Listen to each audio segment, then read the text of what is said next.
to go back if it was unintentional, or even if you did it intentionally. It's a discussion amongst the Rishonim. But surely, according to everyone, you're not allowed to initially just walk. Hey, I'll walk an extra 15 amma. That you're not allowed to do.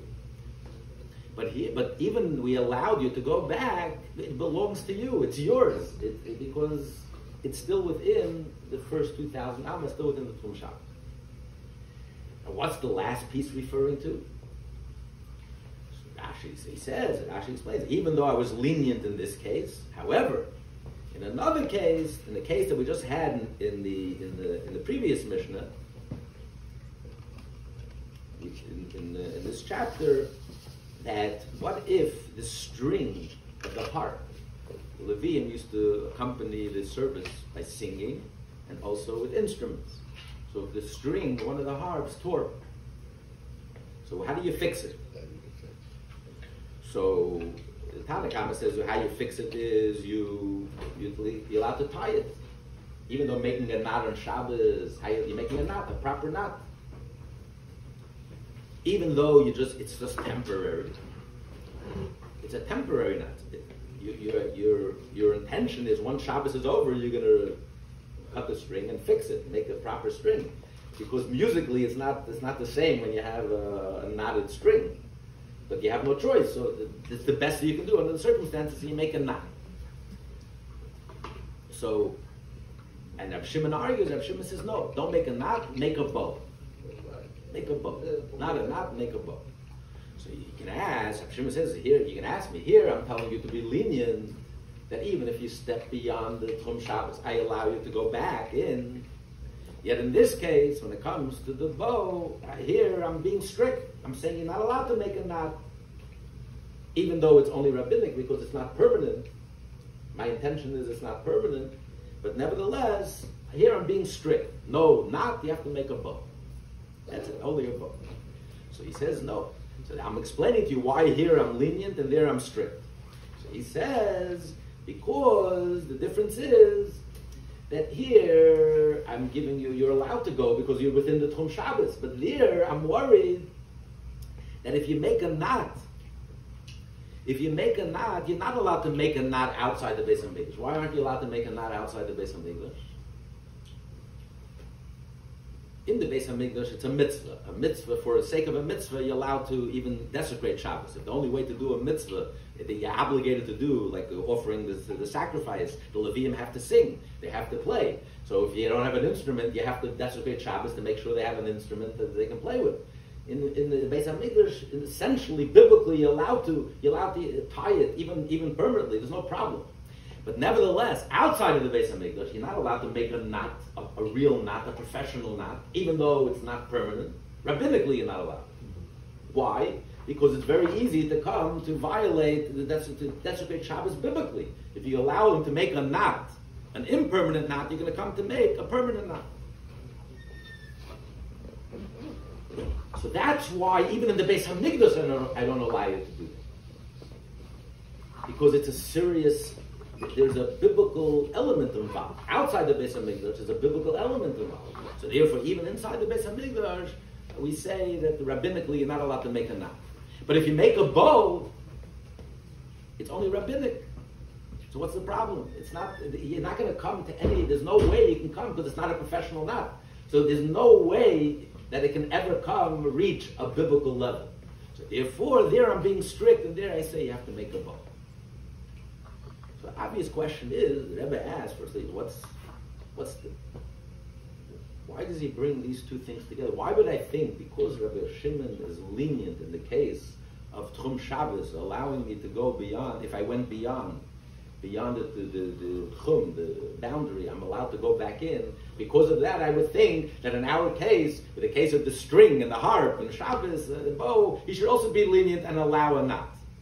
What's the connection? Just because I'm lenient in one area, I have to be lenient in another area. There, it's a logical thing. Because the reality is, he never left the Tchum Shabbos, because they made a buffer zone. So because I'm lenient there, that's why really over here I should allow to make a knot. What's the connection? And also, what's the connection to the Mishnah? The Mishnah is talking about a dead rat, a dead mouse found in the Beis HaMikdash. The argument: how do you remove it? Whether the kohen removes it immediately, using his avnet, his gartel to sash to take it out, or he should go searching for a wooden tongue. What does it have to do with Rav Shimon? These two things of Rav Shimon about the case of Tchum Shabbos, a case of the string and the torn and the harp and the Beis HaMikdash. What's the connection? The Rebbe explains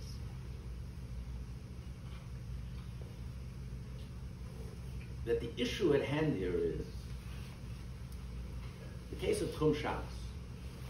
So according to everyone, there's an Isser, even according to Rav Shimon, you're not allowed to go past the line.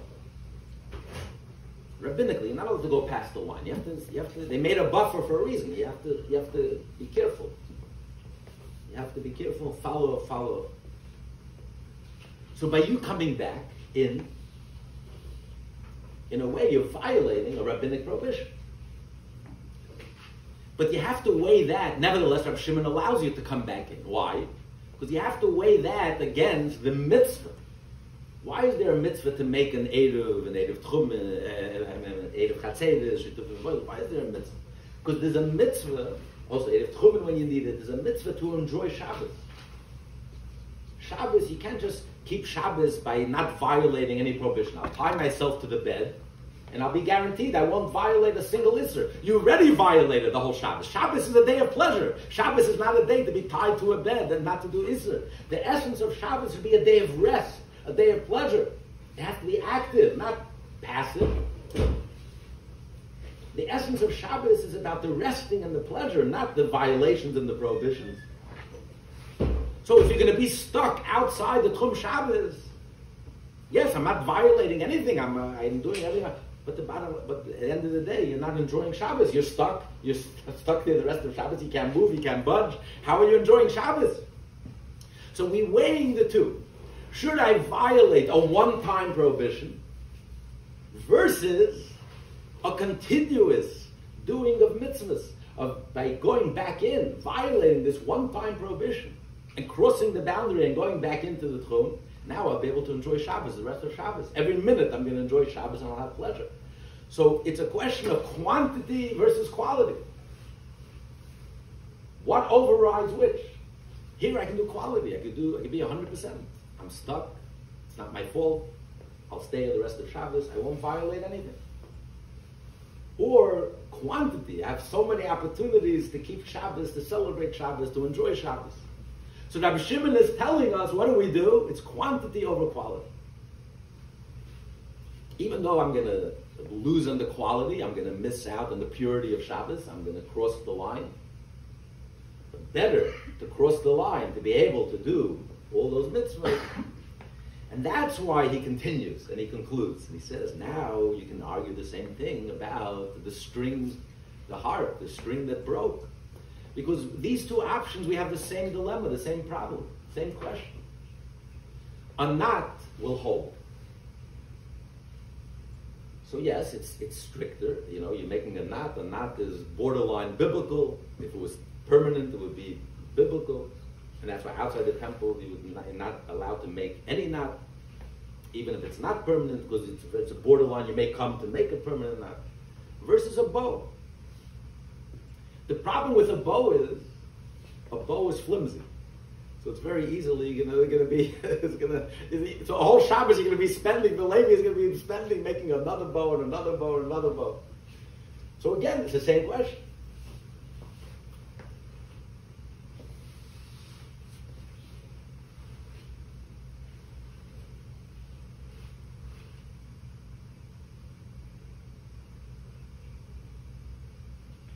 And what do we see there?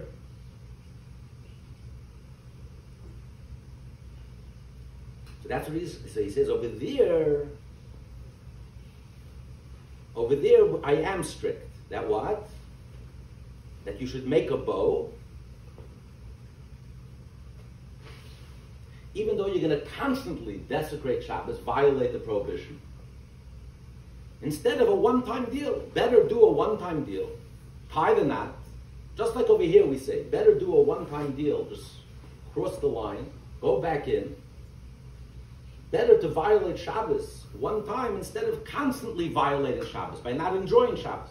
So why don't you say the same thing over here? Better do a one-time deal, tie the knot.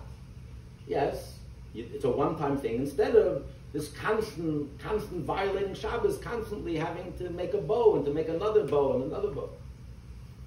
So it's inconsistent. So Shimon explaining the difference. The difference is because when do we say that the quantity overrides the quality? If it's in the same level. But here it's not in the same level. Because yes, I'll have to make a bow again and again and again. But a bow is only rabbinic. Versus a knot, it's borderline biblical. It's a whole different level. And we find the same concept in the laws of Shabbos.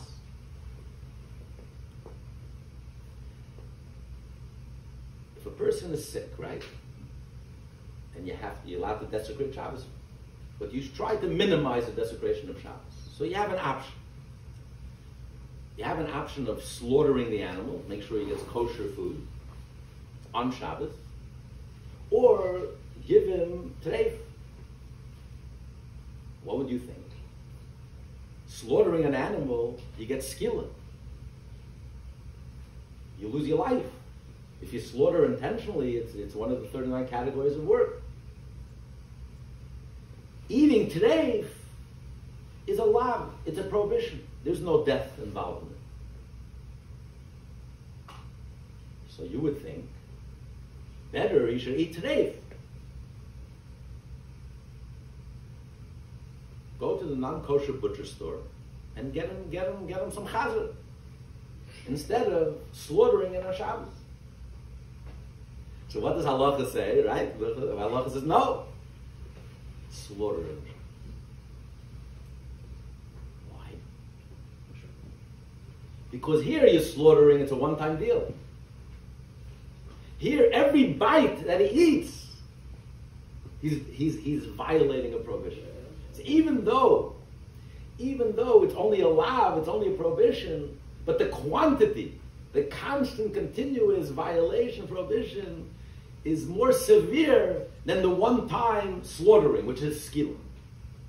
The Rebbe says in Yigeres HaTshuva, he says that there's the equivalent of a isakaris, a severe sin, if you do a minor sin, but you do it constantly and continuously. If you do a minor sin constantly and continuously, he says like a big sin is like a thick partition. A small sin is like a very thin partition. But if you have a lot of small partitions, it adds up, and then it becomes just as thick, and it blocks out the sun just as easy, just as well as the thick partition. So the quantity adds up. The fact that you're constantly eating and violent, eating treif, eating chazer, is worse than the one-time slaughter. So you see that quantity over quality. But on the other hand, the Rebbe says, halacha says, what if you have an option? He has to drink wine. You have to cook the wine. Should a Jew cook the wine? So then the wine is not yayin nesach, but your Jew is cooking on Shabbos, you're desecrating Shabbos, you're cooking on Shabbos. Or better, ask a goy to cook on Shabbos. So you don't have to desecrate Shabbos. The problem is when a goy cooks on Shabbos, it's yayin nesach, you're giving the chayla, you're giving the sick person yayin nesach. So what does halacha say? Tell the goy to cook on Shabbos. Why? Same concept.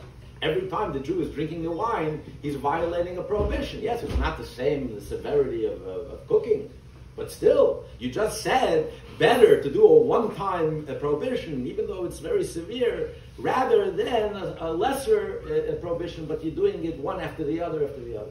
Quantity over quality. So I want to say the same over here. Let the Jew cook. He'll violate the prohibition once, he makes the fire and it's done. And let the sick person, every time he drinks, he's not violating the prohibition of yayin nesach. So the halacha says no, it's not a comparison. Why? Because there it's a rabbinic prohibition versus a biblical prohibition. Yayin nesach or bishul? Yayin stam. Yayin stam Yayin Stam, he didn't do it like Shem Avodah Zarah. So Yayin, it's not Mamish Yayin Nesach. He wasn't Nesach Avodah Zarah. The whole Isser of Yayin in this case is only the Rabbanon. Versus cooking is biblical. So when do we say that you got quantity over quality? It's only if they're in the same world, in the same universe. Like eating today, it's a biblical prohibition. It's not as severe as slaughtering, not skila, but it's a biblical prohibition, one of the 613 mitzvah. So if you have quantity of constantly and continuously doing one sin after the other, after the other, after the other, versus a one-time sin of slaughtering, so halacha says, better you should slaughter. But halacha is not going to tell you better cook and violate a biblical prohibition instead, so the Jew doesn't avoid of every time he drinks the wine, he's drinking yayin stam, which is rabbinically prohibited. Then we don't say quantity over quality. And that's what Rav Shimon is explaining here. He said that's the difference between the case, why in the case of Tchum I tell you to violate the Tchum, cross the line, one time, in order that I shouldn't violate Shabbos continuously by not enjoying and having pleasure on Shabbos every moment, if you're going to be stuck out there. Versus in the case of the string, I tell you rather make a bow, even though you're going to have to constantly make bows throughout Shabbos, instead of doing a one-time thing of tying. Why? Because the one-time thing of tying is biblical. It can lead to a biblical prohibition. It's a knot. If your intention is to make it permanent, it's biblical. And outside of the Beis Hamikdash, that's biblical. So it's when you're dealing with a biblical prohibition versus making a bow is only rabbinic, purely rabbinic. It can never come to anything biblical. It's a bow. It's not a permanent knot. So in that case, we say better do the sin one after the other after the other. In that say we say rather than violating and desecrating Shabbos. And that's how it ties in with the mission. The discussion of the mission is the same idea. When we have this option in front of us, you have this dead rat, this dead mouse sitting in the temple. You got to get rid of it. You can't bring impurity in the temple. You have to get rid of the impurity. So you have an option. Option number one. The kohen should immediately take it out with his belt that he's wearing, one of the four clothes. But then he's going to add impurity. Not only do I have a dead rat, a dead mouse, now I also have one of his garments now became impure. So I brought into the Beis Hamikdash, I added to the impurity. I added to the quality. Now it's much greater, now I have two articles that are impure. Now, not only do I have a dead rat in the Beis Hamikdash, I have a garment that's impure in the Beis Hamikdash, which is not allowed. So I added to the prohibition. Versus waiting, letting it sit there, taking your time, and finding the right plier, whatever, of wood. You could cover the animal too. No, that's not an option. You got to take it out. You have to take it out. You have to take it out. So you have to take it out. So to find the right thing. So that's the same question: quality versus quantity. Is it better for it to sit there? Every moment that it sits there is another moment that the impurity is sitting there. So in time, you're expanding the time of the prohibition. Or the quality, you're expanding the impurity. You just expanded the impurity. So what's better, to expand the impurity or to expand the time? Quantity versus quality. That's the same concept, that's the same argument. Rav Shimon holds, Rav Shimon says, and that's why it's brought in this mission, Rav Shimon says that we should choose its quantity over quality. Better he should violate the prohibition once and cross the line rather than constantly and continuously violate the prohibition of not enjoying Shabbos, of not having pleasure in Shabbos. So it's quality. He says you choose a quantity over quality, and that's the opinion that says you choose quantity over quality. That it's better. It's more important that you should get rid of it right away instead of leaving it, allowing it to leave and sit in the Beis Hamikdash, sit another minute, until you're going to go find the pliers that you're looking for. Every minute, the impurity is sitting there. So even though by taking it with your sash, you're adding to the quality of the impurity, but here, better to sacrifice the quality than sacrificing the quantity. That's the theme, that's the opinion of Reb Shimon. At this time, we'll ask Rabbi Wilhelm, who finished, this is the third tractate, Rabbi Shabbos and Eiruvin, to come make a Siyum, and then we'll do the house. There's an argument with Rabbi Akiva, right, about where in the courtyard, how much the courtyard. All right. First of all, Rabbi Krasnianski spoke about the Gufei Halachos. So I'm going to say a few words in the Parparos L'Chachma, just some of the condiments that were very intriguing to learn over Masechtas Eiruvin. The first one that we came across was that it's a pot that has two cooks, will never become hot and never become cold. Telling you in life, who is the responsible party? No one's responsible, nothing in life happens.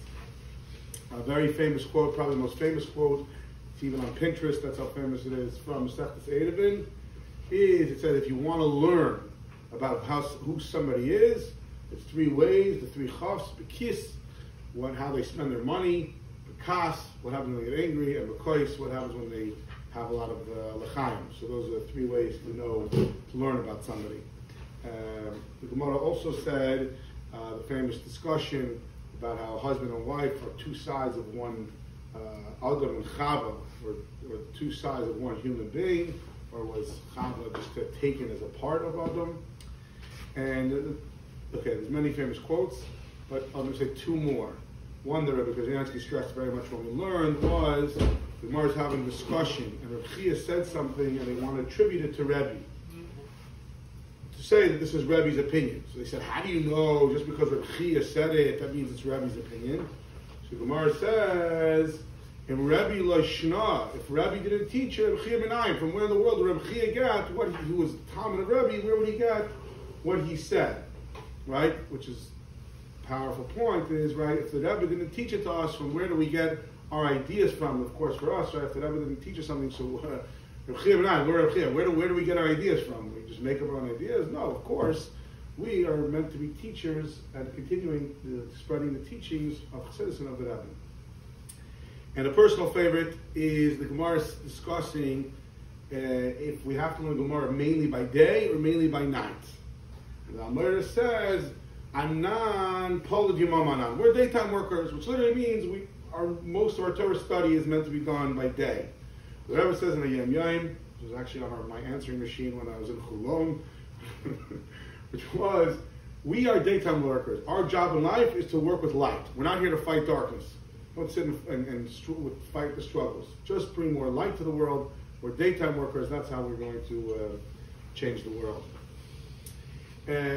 So, before I just make my hadin here, I want to say that Rabbi Krasnianski mentioned that this is only there's three Masechtas that are considered the poor Masechtas. They're the hardest Masechtas to learn. The first one of them being Eiruvin. Let's just say never in my life did I consider I would learn Masechtas Eiruvin. Definitely once I was out of yeshiva, I never thought, well, Masechtas Eiruvin never came to my mind. So I'm very humbled and proud that I was able to finish Masechtas Eiruvin. And Eiruvin has one big theme that comes across again and again and again, which is, I'll give the example. One of the examples is, let's say, Chokim Lahashlim, which means if you need to create a height of 10 amos and a width of 4 amos, but you have an arch, and the top of the arch is 10 amos, but you don't have 4 tefachim, excuse me. The top is 4 tefachim, it's 10 tefachim high, but it's not 4 tefachim wide. But if at the point of the arch it hits 10 tefachim, we say, okay, we'll carve out the rest of the space. And many times throughout the Masechta, we're basically extending barriers. We're talking about barriers. We'll say, okay, if you want to lower your bucket into the water stream below you, and as long as you have walls that are 10 tefachim around, so even though they don't go down to the water, we'll consider like they're all the way down to the water. The concept of good asik and good achiz, the walls go up, walls come down, walls bend. We're constantly pushing the walls to make them work. It's not perfect, but we make everything work. And I think it's a great lesson for myself, and maybe for everybody when we learn, is, like they say, this is not a quote from the Gemara Eiruvin, they say, don't let perfect be the enemy of good. right?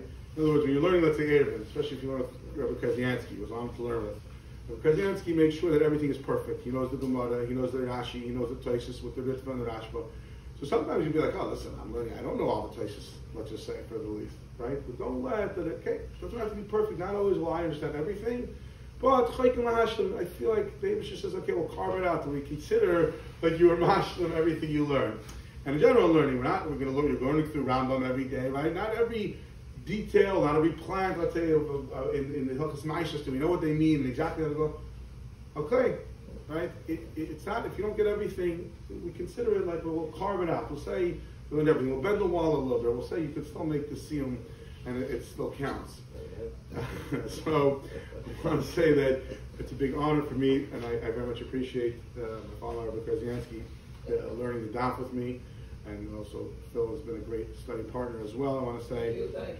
Because if I didn't have a Charusa from Rebbe Loishnar, if my father didn't teach me the Gemara, I doubt I would have learned the Gemara, so I very much appreciate that he took the time, even when it wasn't being recorded on Shabbos, to learn the Gemara. It definitely helped me come to this, and hopefully like we're going to stay here, just like we finish this Masechta, also another. And since we're on the recording, I do want to thank my wife, Devorah, who allowed us to rearrange our life schedules, so I should be able to have time to learn the Gemara.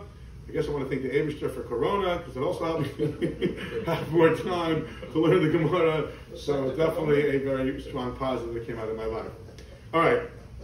So the Gemara ends off. That's what Rabbi said. The Kama Tana Kama Kai Shavam Leib Shimon Anva Niva Das Dechiu Chatos.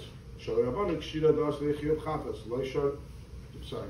Shalei Rabbanik Shira Das Dechiu Chatos. Leishar Rabbanon. Right. Bow. A Kama if you make a bow will never be considered a deraisa prohibition. Chachamim allow them to make a bow and to fix their musical instruments, but a knot, which if outside the base of you make a knot, you could come to a chiyuv chatos, which means a biblical prohibition. The rabbis didn't allow that. How do Allah chametz tefillin v'sikol v'mesach tzervin? How do Allah chametz tefillin v'sikol v'mesach tzervin? How do Allah chametz tefillin v'sikol v'mesach tzervin? Are you reading this? Yeah. Okay.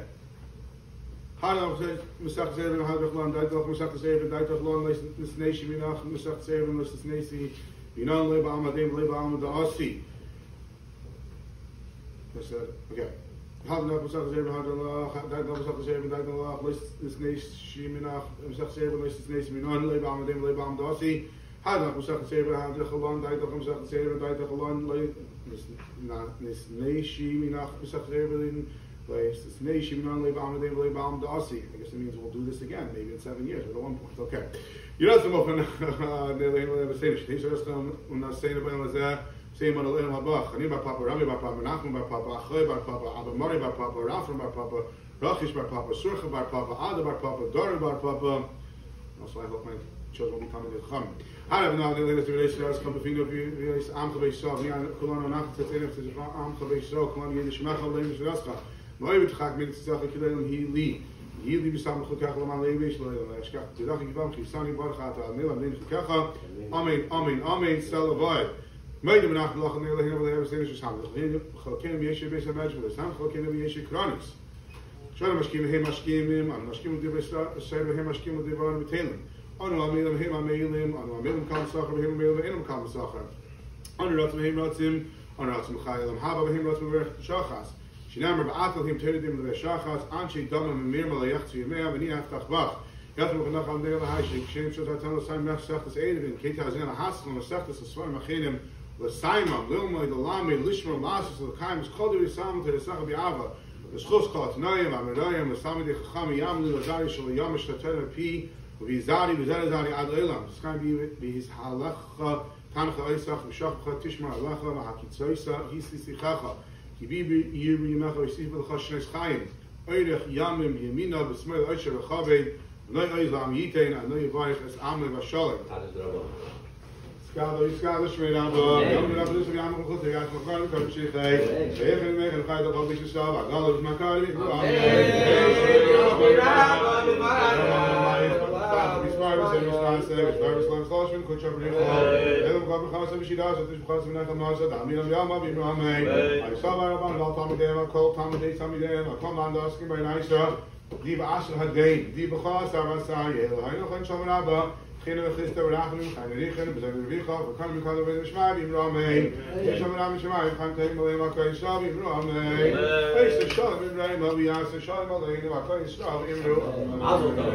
Mazel tov.